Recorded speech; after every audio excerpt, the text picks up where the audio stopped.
Mas masakit pala yon. Yung hindi kayo nag-away, pero hindi na rin kayo sabay.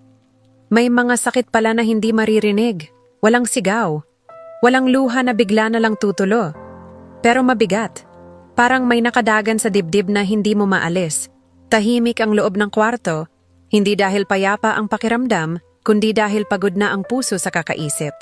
Umuulan sa labas, isa-isang dumudulas ang patak ng ulan sa salamin. Parang mga alaala na ayaw mo mang balikan, pero kusang bumabalik.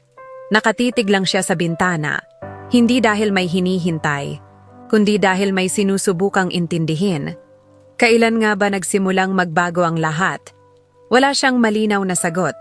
Walang eksaktong araw. Walang petsang masakit tandaan. Alam lang niya, may mga umagang hindi na siya kinukumusta.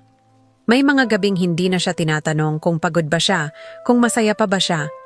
Hindi sila nag-away. Hindi rin sila nagkasakitan ng salita.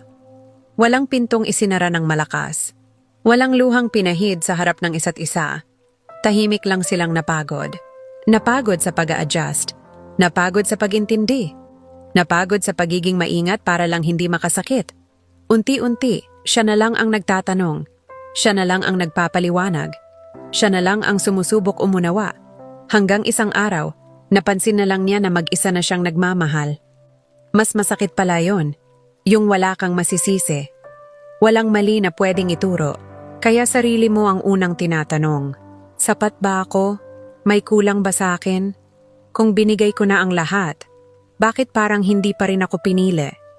May mga gabi na hindi ka umiiyak, pero mabigat ang dibdib.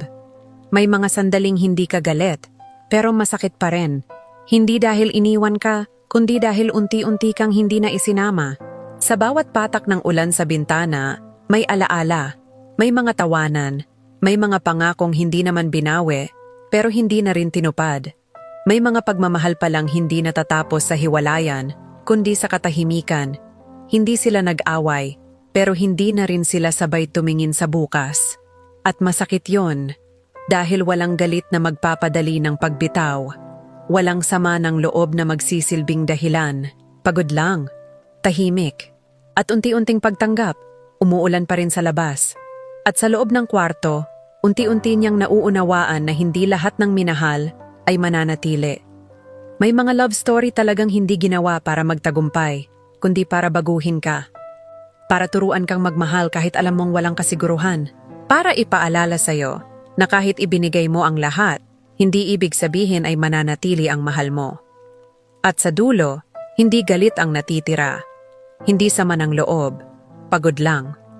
At isang tahimik na desisyon na piliin na ang sarili.